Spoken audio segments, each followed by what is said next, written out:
राधे राधे।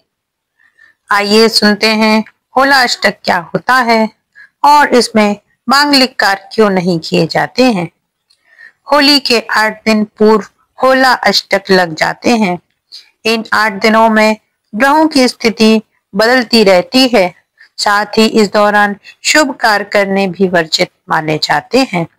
इस बार होला अष्टक 7 मार्च यानी आज से शुरू हो रहे हैं और इसका समापन 13 मार्च होलिका दहन के दिन होगा और 14 मार्च को होली मनाई जाएगी। इस समय विशेष रूप से विवाह, यज्ञोपवीत, नए निर्माण व नए कार्यों को आरंभ नहीं करना चाहिए, ऐसा ज्योतिष शास्त्र का कथन है। अर्थात इन दिनों में किए गए कार्यों से कष्ट, अनेक पीड़ाओं की आशंका रहती है तथा विवाह आदि संबंध विच्छेद और कलह का शिकार हो जाते हैं या फिर अकाल मृत्यु का खतरा या बीमारी होने की आशंका रहती है। होला अष्टक से तात्पर्य है कि होली के 8 दिन पूर्व से है, अर्थात धुलंडी से 8 दिन पहले होला अष्टक की शुरुआत हो जाती है। इस अवधि में बाल और नाखून न काटें। इस दौरान कोई भी मांगलिक कार्य जैसे विवाह, कपड़े, आभूषण खरीदना, मुंडन संस्कार, नामकरण संस्कार, गृह प्रवेश आदि काम नहीं करने चाहिए। इस दौरान ब्रह्मचर्य का पालन करना चाहिए। इन दिनों में आध्यात्मिक और धार्मिक कार्यों में शामिल होना चाहिए। इन दिनों में होला अष्टक के दौरान भगवान विष्णु की पूजा करना बहुत शुभ और पुण्यदायी माना जाता है। इस दौरान भगवत गीता का पाठ करना भी परम कल्याणकारी माना जाता है। आइए सुनते हैं पौराणिक कथा। एक बार राजा हिरण्यकश्यप हुआ करते थे।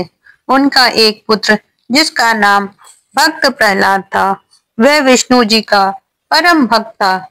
जब यह बात हिरण्यकश्यप को पता चली कि उनका पुत्र उनकी पूजा करने के बजाय बल्कि भगवान विष्णु की पूजा करता है, तो वह बहुत क्रोधित हुए, क्योंकि उसके राज्य में सिर्फ और सिर्फ राजा हिरण्यकश्यप की ही पूजा हुआ करती थी और जो भी किसी अन्य देवी देवता की पूजा करता था उसे प्राणदंड दिया जाता था।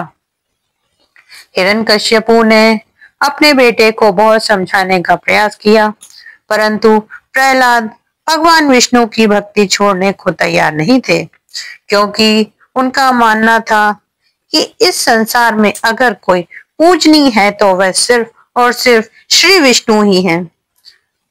और हिरण्यकश्यप भगवान विष्णु को अपना परम शत्रु मानता था। बहुत समझाने के बाद भी जब प्रहलाद नहीं माने तो उन्होंने प्रहलाद को मृत्यु दंड देने की ठान ली। होला अष्टक के इन्हीं 8 दिनों में प्रहलाद को पहाड़ से गिराने, नदी में डुबाने तथा अनेक तरह के कष्ट दिए गए,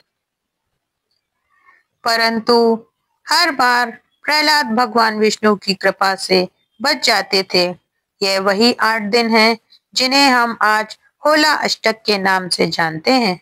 इसलिए इन 8 दिनों में किसी भी शुभ काम को नहीं किया जाता है, क्योंकि जब प्रहलाद इतने बड़े भक्त, विष्णु भक्त थे, उन्हें इतना कष्ट हुआ तो हम लोग तो सांसारिक लोग हैं, हम लोगों को कितना कष्ट नहीं होगा।